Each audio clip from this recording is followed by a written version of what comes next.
Order! Order! You are an incorrigible delinquent at times. Behave yourself, man! One of Northern Ireland's biggest employers, the aerospace company Bombardier, is cutting nearly 500 jobs in Belfast. Our Ireland correspondent Emma Vardy has more.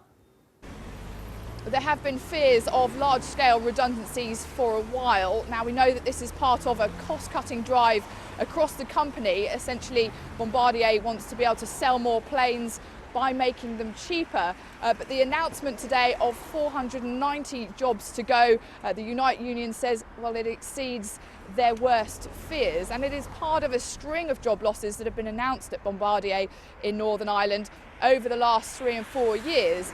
The company employs about 4,000 people in Northern Ireland. This Belfast plant here makes the wings for the C-Series passenger jets. And the company has said it will try to mitigate compulsory redundancies. The union says, well, it's particularly disappointed that the job losses had to be this high because the company, Bombardier, had announced a rise in profits earlier this year. So, of course, this is a blow to the economy overall of Northern Ireland, but very worrying news for many workers and their families here, particularly in the run-up to Christmas. Emma Vardy in Belfast. The Prime Minister has arrived in Brussels for talks with the President of the European Commission, Jean-Claude Juncker, ahead of the EU summit on Sunday. They're trying to finalise what's been called a political declaration, effectively an outline of what the UK's future relationship with the European Union will be after Brexit, in areas ranging from aviation to trade. Here's our political editor, Laura Kuensberg. The deal's not quite lined up. Theresa May and Jean-Claude Juncker need to do more than shake on it. They must finalise the agreement that will shape relations between the UK and the EU for decades. Prime Minister, are you here to negotiate? And the way the hefty divorce deal has already been done has been enough for a thumbs down from Labour.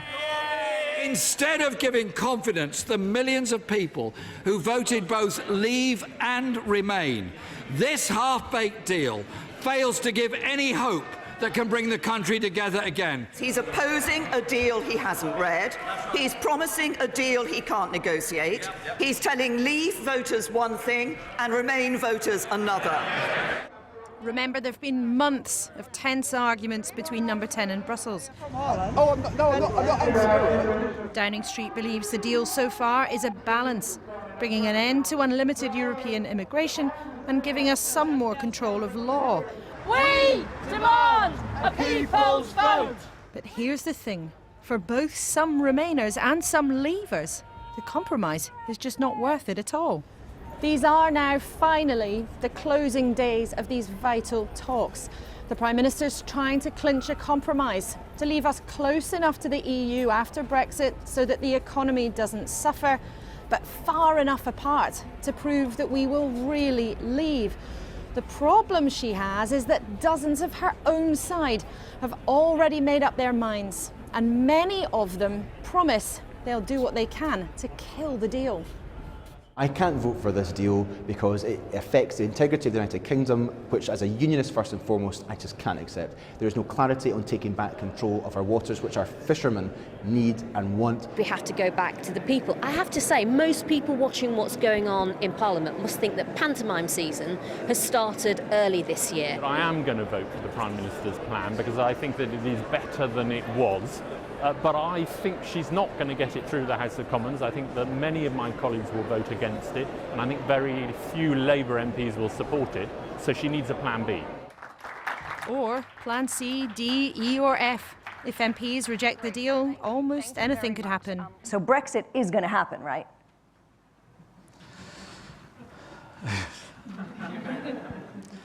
There's an element of Nostradamus in this. It's not even completely guaranteed that the weekend's sign-off summit will happen. This is far, far from a game, and far, far from over. Laura Kuensberg, BBC News, Westminster. So Theresa May is on her way back to London after her afternoon of talks with Jean-Claude Juncker in Brussels amid increasing pressure to agree a divorce deal. The German Chancellor Angela Merkel warning she would not turn up to the EU summit on Sunday if the final negotiations were not agreed within the next 48 hours. Earlier, as more Tory MPs urged the Prime Minister to renegotiate the entire deal, She told the Commons that rejecting it would simply mean more uncertainty and division, a risk no Brexit, or risk no Brexit at all. Our political editor, Gary Gibbon, is in Brussels. Gary. Well, what they were talking about in that meeting in the building next to me wasn't so much the treaty, the withdrawal agreement, the 585-page document. That's pretty much locked up text. But the political declaration, the document which they're fleshing out, which says, might run to about 14 pages or so, and says where the future relationship will go. Theresa May is hoping that in that document, amongst other things, she can promise some sort of distant goal for her critics in her own party. And one of those things she wants in that agreement is frictionless trade being spelt out. Some people in Europe are pushing back on that and saying, well, hang on, that's one of the perks of membership. You don't get it as you walk out the door. That's one of the things she was arguing about in the room next to me. But there are other problems off stage, as it were. Chancellor Merkel, as you said, is getting impatient. She's not sure there's going to be a document here on Sunday ready for her to sign, and she's not coming here unless there is. Two issues, other issues beyond Britain's demands for the document are holding things up potentially. That's Spain wanting a veto over Gibraltar. Some optimism around here amongst officials that that will eventually be parked and put in a protocol or something. But also the issue of fisheries. EU countries wanting to make sure that there is a big promise, an outline agreement about how they're going to get access to British waters in return for the stuff they feel they're giving Britain in this draft agreement. Here's how Theresa May's day went. This is a meeting Theresa May asked for. She wants to nail down some language in the agreement that all EU leaders are supposed to sign off on in Brussels on Sunday. She also wants to be seen to be doing it. Negotiators worked late into last night on what the political declaration will say about the future relationship with the UK. Theresa May wants to say her way offers a path to frictionless trade. Much of the language is still in dispute, even though this is not a legally binding document. In the Commons, before Theresa May left for Brussels, more evidence of how her own side want more than she's brought home so far. Will she now, even at this late stage, please think again? It is not good enough as it stands. The Northern Ireland backstop threatens the integrity of the United Kingdom. Can the Prime Minister reassure me and seek reassurance in Brussels today that this draft doesn't contain a trap, that if we dare to diverge, we undermine our union?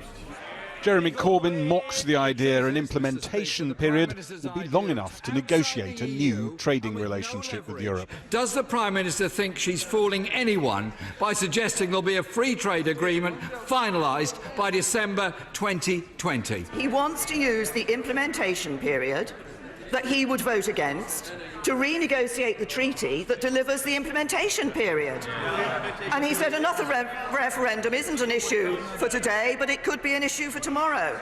He doesn't know how he'd vote, he doesn't know when it would be, he doesn't even know what the question would be. That's not leadership, that's playing party politics. I'm working in the national interest. After the planned Sunday summit, Theresa May goes halfway around the world again to meet some of those same leaders all over again at the G20 meeting in Argentina. Then she hopes to begin the selling of the deal, visiting all corners of the UK, ahead of 5 days of Commons debate in December and then the vote. If she loses that vote, it could trigger the 48 letters demanding a vote of no confidence in her party leadership. And, simultaneously, Labour could call a vote of no confidence in the government. If she saw off those challenges, she might try to push her deal through again in a Commons vote, the same deal or an altered one. But if she loses that, the second time round, she or a successor could be faced with choosing between no deal, a general election, or a second referendum. It's her government that's got us into this shambles. I think this becomes even clearer that the Right Honourable Gentleman doesn't actually know what is in the withdrawal agreement, what is in the protocol and what is in the outline political declaration. We talk about a second referendum. Never mind a second referendum. He hasn't got a first clue. Well, with the shambles this government's got into, it's a good idea. Other people are not ruling out all options. Theresa May shook her head.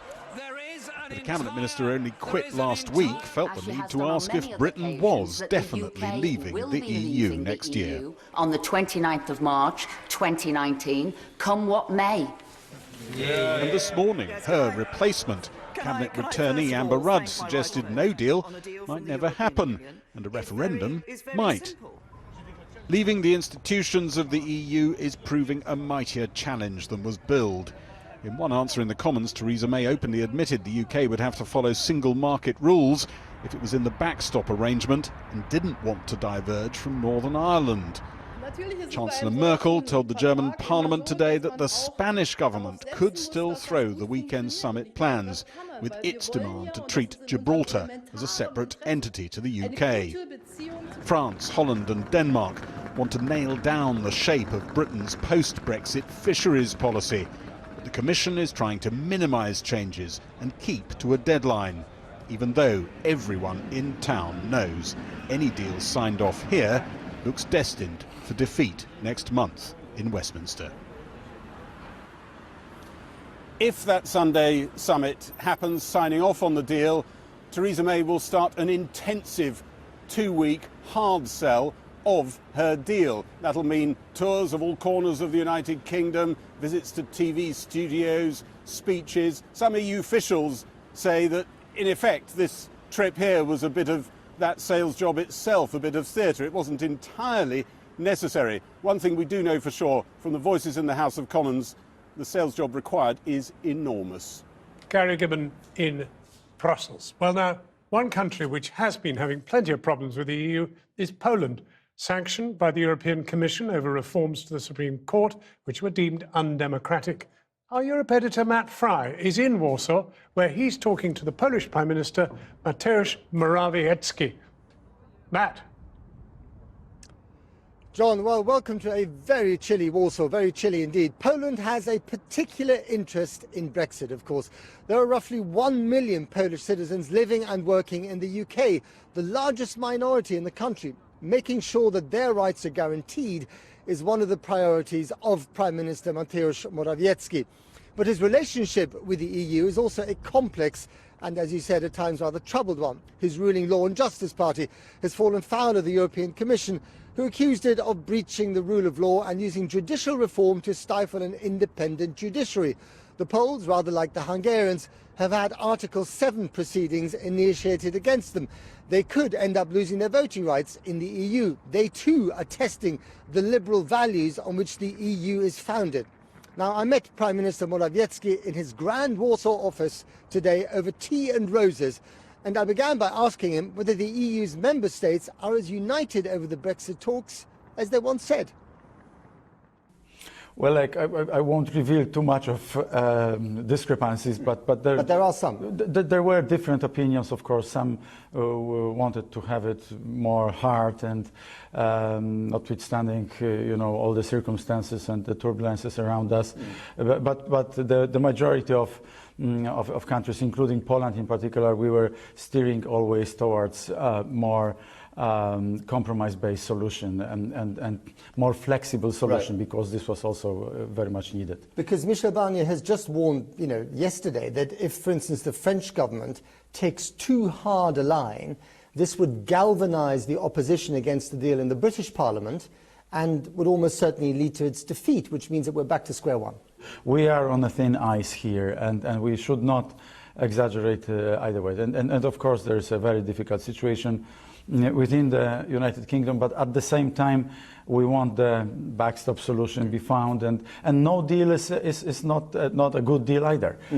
So I believe that we are approaching a decisive moment, but a positive moment. Of course, Poland has skin in the game, as they say, because you've got almost 1 million Polish citizens living in the UK? I'd like them back here in Poland. Would you really? Yeah, absolutely. Yes. Seriously? We have 3.5% unemployment rate. The second. You need the labour lowest. coming here. We need the labour, but we need those citizens who left. Well, the quickest way of getting them back is if there was no deal, if it didn't pass in Parliament. No, we wouldn't be in favour of this. A lot of acrimony, and then No. suddenly the rights of EU citizens would not be guaranteed in the way that they are in the treaty. No, actually, that would be one way of getting your people back. No. I've actually agreed with Prime Minister of the UK that on a reciprocal basis we will treat our citizens.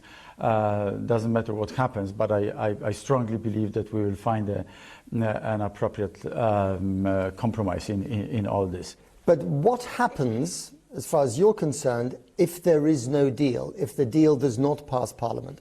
So now my base case scenario is a deal. If not, we'll see what kind of flexible, creative solutions we might find, because it's not in the interest of the UK, it's not in the interest of the EU to have a hard Brexit. Can Theresa May rely on you to try and put pressure on other EU leaders to soften their message before Sunday's summit? Well, she knows she can rely on Poland. We spoke many times about this, and our ties with the UK, on the political ties, the socio-economic ties are so intense that everybody knows that we have skin in the game, as you said. And as we now reach negotiations for a future trading arrangement between the UK and the EU, do you expect that those differences between Spain, France, Poland, Germany will become more prevalent? Well, there'll be more division amongst you. I actually believe that with Germany and Austria, the Netherlands and the Scandinavian countries, we have a majority of stabilizing countries which want to create a space for deal. But do you think that Brussels is interfering too much into internal Polish affairs?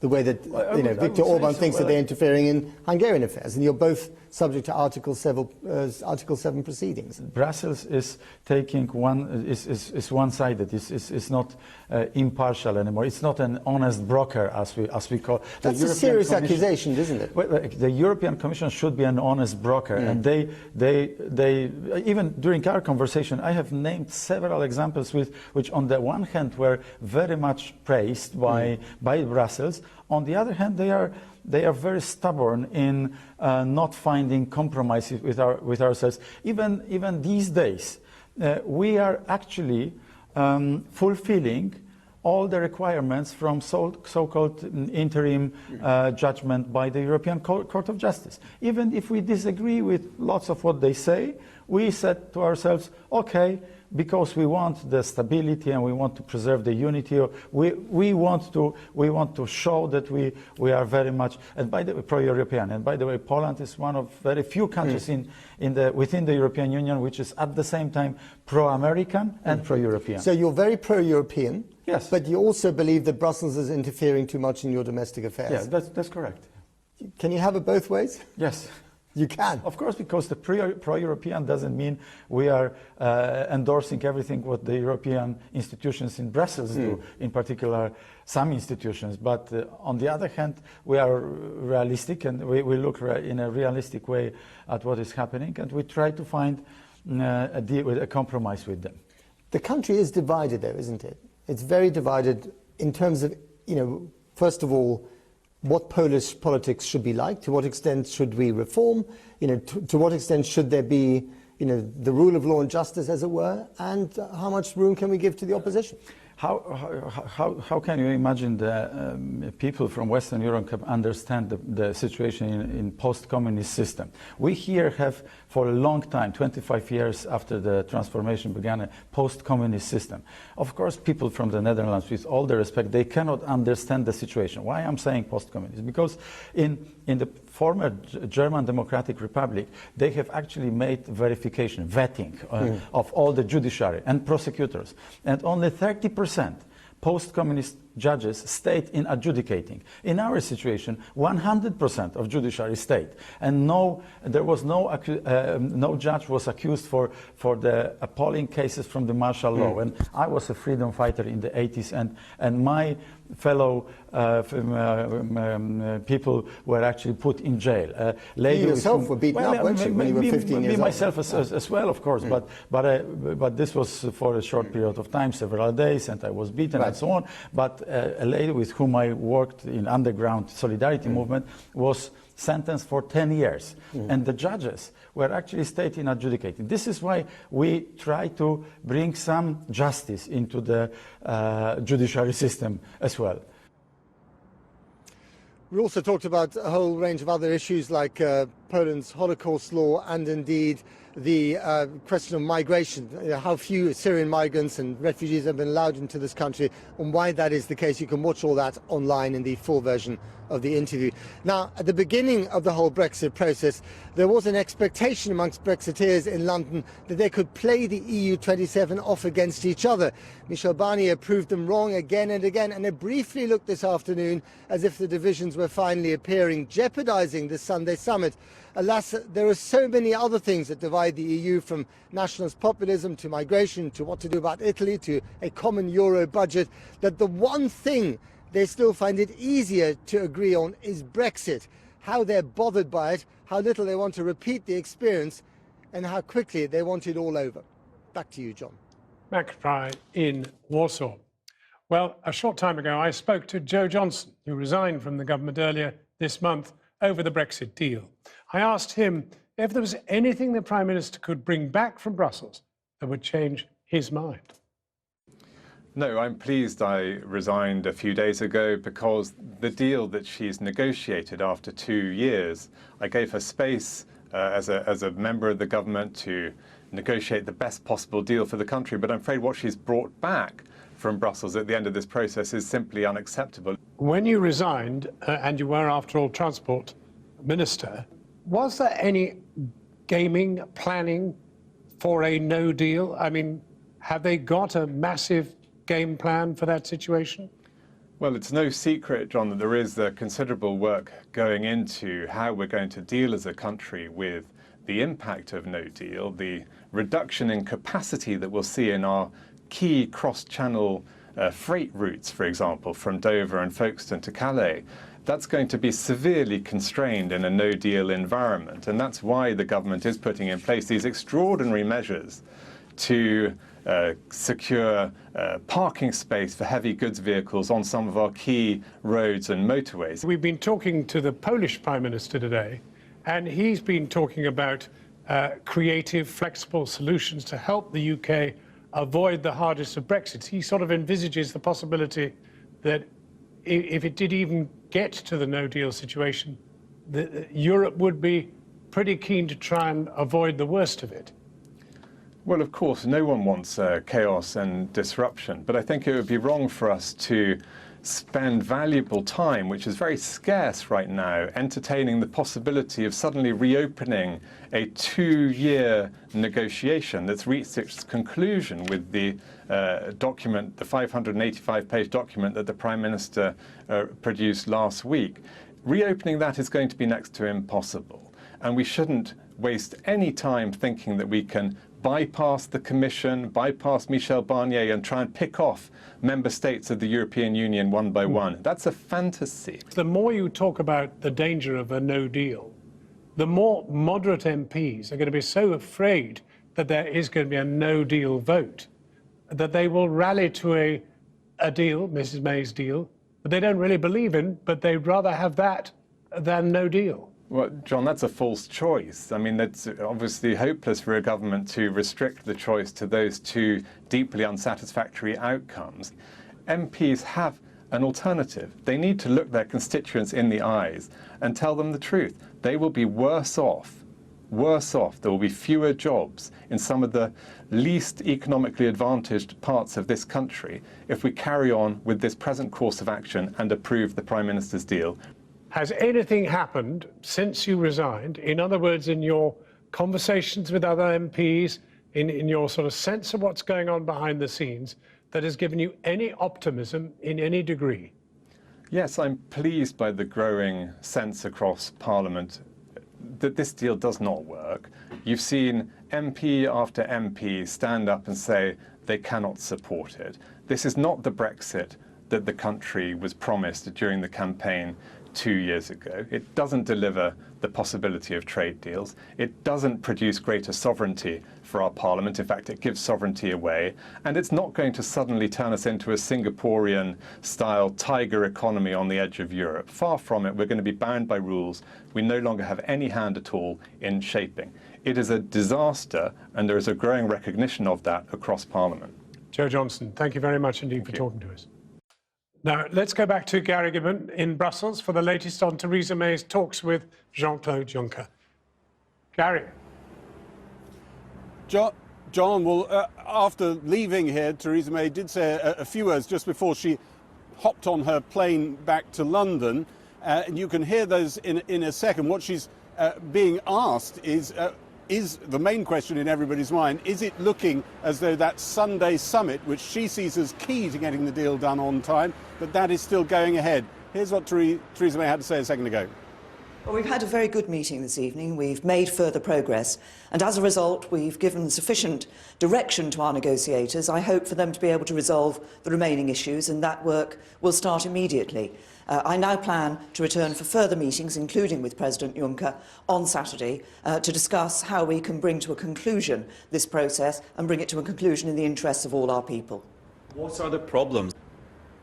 Well, it is pricked up there when Theresa May said she's coming back here on Saturday. That wasn't originally meant to be part of the schedule. We know that Chancellor Merkel, we were talking about this at the beginning of the programme, has been saying, well, if this whole deal isn't locked down tomorrow, then actually I'm not going to bother coming here because I see the Sunday summit as a ritual, really, not a negotiating point. I don't want to come while there's text still being and stubby pencils still being pushed around the table.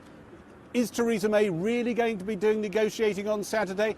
Can she convince Chancellor Merkel that it isn't so open as a gambit this Sunday summit that it's safe for Chancellor Merkel to come here? I think so. I think officials are still feeling optimistic about that Sunday summit, but you really can't count on anything until it's finished. Theresa May is clearly not happy with some of the text that is there at the moment. I suspect the bits that she's least happy with are the bits about the future relationship, what she wants to wave at her MPs and say, look at this, it'll be worth it. Gary Gibbon in Brussels. The Prime Minister must sometimes feel like Brexit negotiations with the EU are going to go on forever, and she's probably not alone in that. We still don't know, of course, what is going to happen when she brings her withdrawal agreement, in effect the divorce deal, to a vote in the House of Commons, though some of her allies suggested today that if MPs refuse to back it, we might actually not leave the EU at all. But before we even get to that, there is another complication. There is some big debate going on in Brussels tonight over the totality of the package, the divorce deal and a political declaration on our future relationship. So is Mrs May seeking further concessions? It is unclear, to be honest, but a crucial summit meant to take place on Sunday hangs in the balance. They still raise the Union flag here when a British leader is in town, though not for much longer. The terms of the cross-channel divorce have been agreed, and Brussels insist won't now be renegotiated, whatever some in the cabinet may want.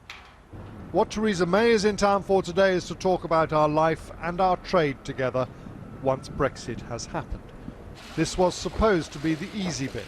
A political declaration had been promised for yesterday. But the fact that she and Commission President Juncker have had to get involved and will talk again on Saturday suggests it's not that easy after all. We've given sufficient direction to our negotiators. I hope for them to be able to resolve the remaining issues, and that work will start immediately. I now plan to return for further meetings, including with President Juncker, on Saturday, to discuss how we can bring to a conclusion this process and bring it to a conclusion in the interests of all our people. In Berlin today, Angela Merkel made it clear she won't even turn up to the special summit on Sunday, unless there's a breakthrough on Saturday. Those close to her thinking remind London that Europe too has red lines. I can understand that Theresa May wants to have something in it which she can sell in the House of Commons, but it also we have to look into that whether this declaration with the promises of the declaration will break our principles, which is, for example, the integrity of the internal market. For Theresa May, the key to this, as always it seems, is the Northern Ireland backstop. Can she get language into the political declaration that will convince the rebels in her own party that the backstop never needs to be used, that future trade will be frictionless, with no need for customs either on the island of Ireland or in the Irish Sea? But as she sped away tonight, it was far from clear she'll achieve that. This week, objections have been raised to the deal in Spain and France and among Europe's fishing nations more generally. Other countries, it seems, have domestic politics too. There are now just 72 hours to get an agreement if the special summit on Sunday is to go ahead. If it doesn't, what's left of Mrs May's strategy for getting a deal through Parliament may have finally and catastrophically collapsed. James Bates, News at 10, Brussels. And Robert is here to discuss all of this. He's just hot foot from recording his show, which will be shown after this programme. Now, look, the big story all week has been about whether the DUP is really in the position of pulling its support for the government because they hate the deal so much. You had their Commons leader on your show tonight, which you've just recorded. What did he have to say? So there is absolutely no possibility of the DUP voting with the government on anything important unless and until the Prime Minister drops her insistence that there will be a backstop that could impose different regulations for Northern Ireland from those that exist in Great Britain and therefore drive a wedge, he thinks, between Great Britain and Northern Ireland. That will be in the withdrawal agreement if it's signed off, which I think it will be. Actually, I'm talking to sort of EU officials involved in all of this. So there's uncertainty about whether a deal will be done on Sunday. They remain optimistic, and that deal will be one that the DUP will hate. And Nigel Dodds, the leader of the DUP in Westminster, made it absolutely clear to me they will be voting against that deal. And then their decision on whether to continue to support the government will rest on whether the government at that point modifies the Brexit deal. I think the most telling phrase that he used was, and they would support the Tory government, whoever is Prime Minister at that point, whoever is Prime Minister, if the Tory party moves on this crucial point for them. So, you know, this is not a DUP that is in the business at the moment of propping up the government at any price. But you had the Chancellor also on your programme, who I gather was saying that, you know, we might not be leaving at all, like various other people have said today. Yes, I mean, he basically says that as and when, and I do think it is as and when, MPs reject this Brexit deal. Everybody on the show tonight expects the Brexit deal to be rejected, with the possible exception of the Chancellor. He wouldn't say that, but he also said that if it's rejected, there will be a chaotic political situation. And it is quite clear now that ministers, the Prime Minister, thinks more likely than a no-deal Brexit is that we don't leave the EU. Now, interestingly, the other thing he said to me was that they will publish an analysis of what her deal looks like compared to staying in the EU. And he admitted that economically, staying in the EU will look better. So you could argue the government is actually, by publishing that, bringing about the result it least wants. OK, we will see. Thank you very much for that. And do watch Robert's programme. It sounds like a cracking show, and it's on after the news, so do tune in. If you thought you'd heard every Brexit spat imaginable, we have news for you. A new one appears to be brewing just days before the deadline, this time in Brussels. Theresa May has been trying to put the finishing touches to her Brexit deal and says that good progress was made today, but as things stand, the EU leaders are not quite there. Spain and France are trying to extract more concessions out of the UK. Angela Merkel's reportedly threatening to pull out of Sunday's crucial summit of EU leaders unless they can all agree by then. PM may cut a lonely figure right now in Europe, or she may welcome the chance to prove to her own party they should get behind her deal before it's weakened further. So is her life about to get harder or easier? Here's Nick Watt. Another deadline, another date in Brussels.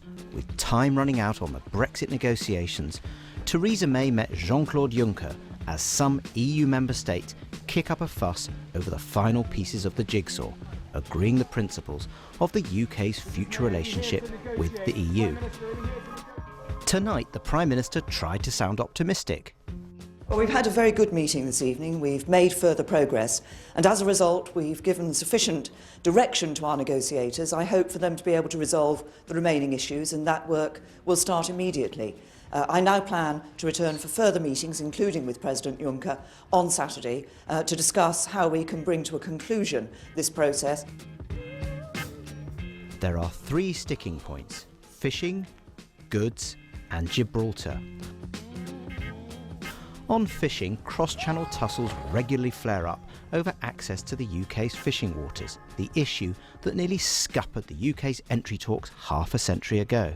France and other coastal states now want reasonable access to UK waters in return for allowing favourable access for UK goods to the EU.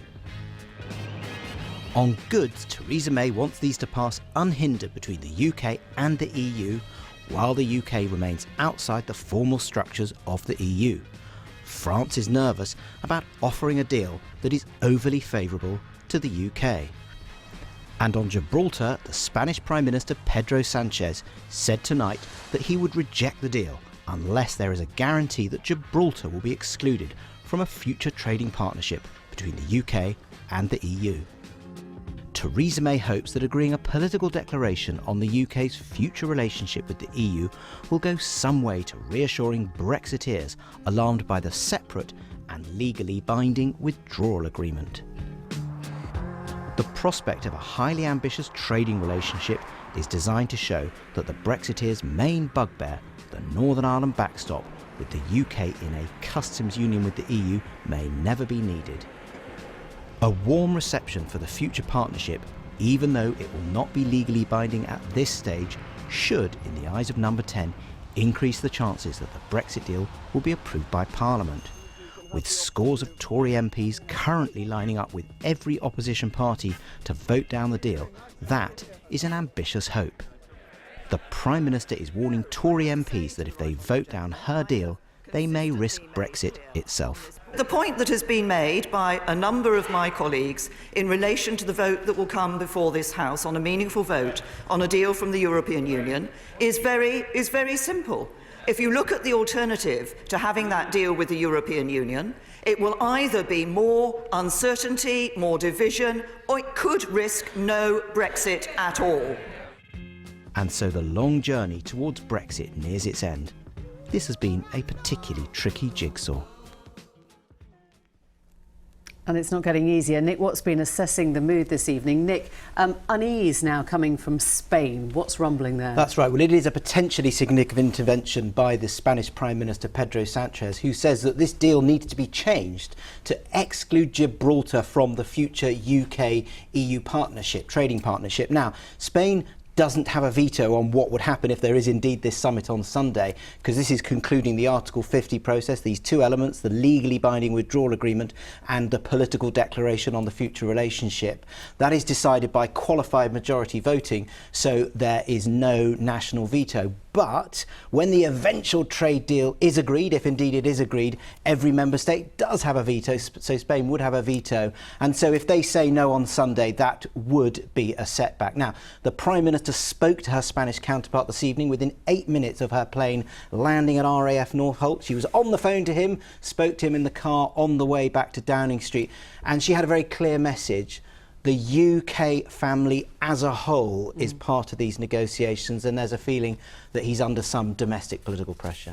She's going to be yo-yoing back and forth to Brussels again this weekend, and we're still waiting to see what the EU leaders will decide to do. So a lot rests on that Saturday, Sunday. That's right. I mean, there was a joint statement. Well, the statements by Theresa May and by the European Commission were quite positive tonight. They said that good progress was being made, and I'm told that there's a feeling that if you're looking about, is it a possible breakthrough or is it a deadlock, it's closer to a possible breakthrough. But Theresa May wasn't due to be going back on Saturday. She is, and she wants to have this done by the time that she meets Jean-Claude Juncker on Saturday, because it is absolutely clear that if the leaders meet on Sunday, you can't have any negotiations there. That is effectively a signing ceremony. And as I understand it, before Theresa May sees Jean-Claude Juncker on Saturday, she wants to have updated her cabinet. It will not be logistically possible to actually have a cabinet meeting, but I think cabinet ministers will be told to be on standby for various conference calls. Nate, thanks very much indeed. Well, in a moment, we'll be speaking to the former Greek Finance Minister, Yanis Varoufakis. He has first-hand experience of dealing with the EU in a crisis. But first to Berlin and Mark Urban, who's been speaking to Peter Altmaier, Angela Merkel's economy minister. For many months, Britons who'd hoped that differences would emerge between the 27 EU countries they were negotiating with have been confounded. Instead, Michel Barnier's team has been given complete authority to conduct the negotiation, and discipline remained very firm. But now, at this 11th hour, in a period of high drama really, there are fractures appearing between some of those countries in the run-up to Sunday's planned summit. Spain, France and some of the Scandinavian countries have all expressed reservations about their own issues that they care about, particularly with the draft withdrawal agreement.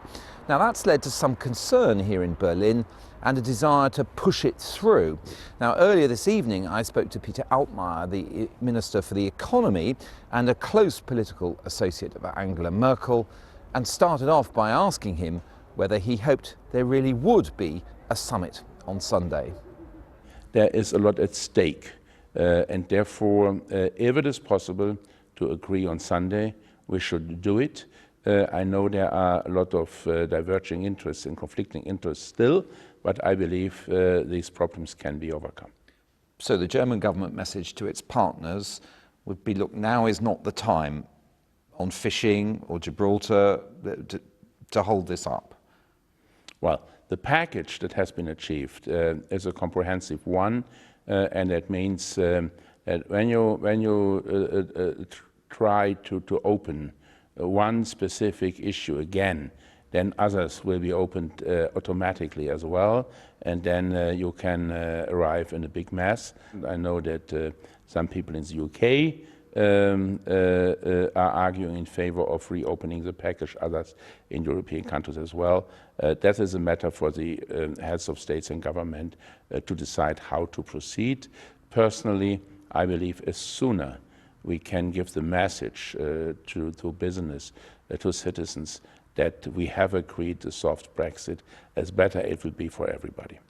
Is it, from your perspective, as far as the UK is concerned, a take it or leave it package? Well, I'm not interfering with British politics, and this is something that has to be decided by British MPs. My assumption is, and this applies to both sides, of course, whenever you reopen the package, to risk getting in exchange something you might perhaps not like. This is my experience after 25 years in politics, and therefore, I will do my utmost to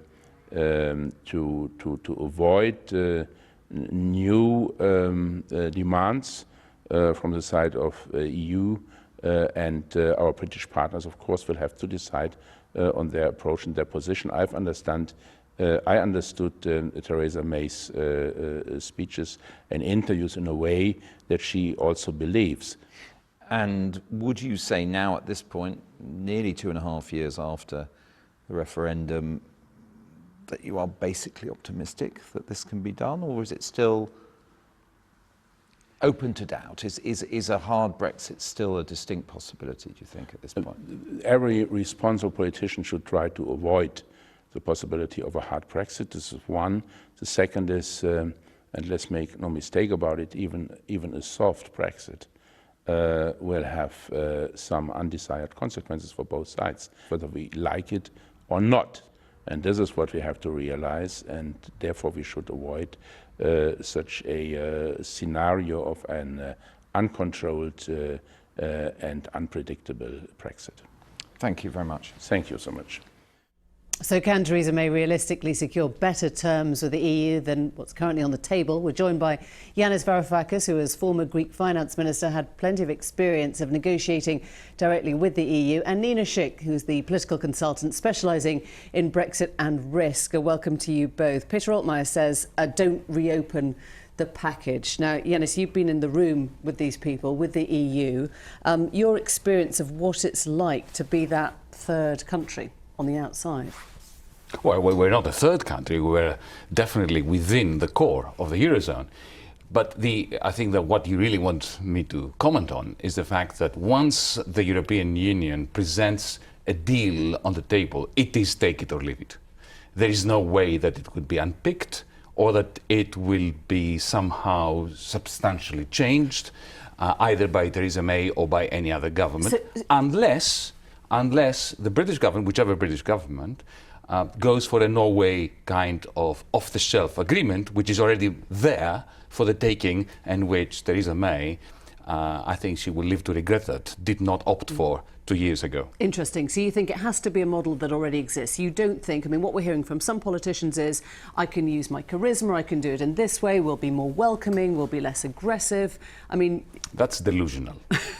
It is delusional because there are no negotiations happening in Brussels.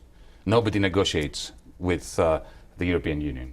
The European Union sends you... You heard the German Federal Minister of the Economy. He said, oh, it's got nothing to do with me. It's between the two parties. Who are the two parties? It is London and Brussels. Brussels comprises bureaucrats. Bureaucrats are like software, like algorithms. They have a checklist. Mr. Barnier has no mandate to negotiate with his Mrs. May about anything of substance. So he goes tick, tick, tick, tick. Now, I have to say that Mrs. May got out of this negotiation the best deal she could get as within the constraints, the self-imposed constraints, inane constraints in my view, of ending freedom of movement at some point and maintaining the Irish unity in a sense.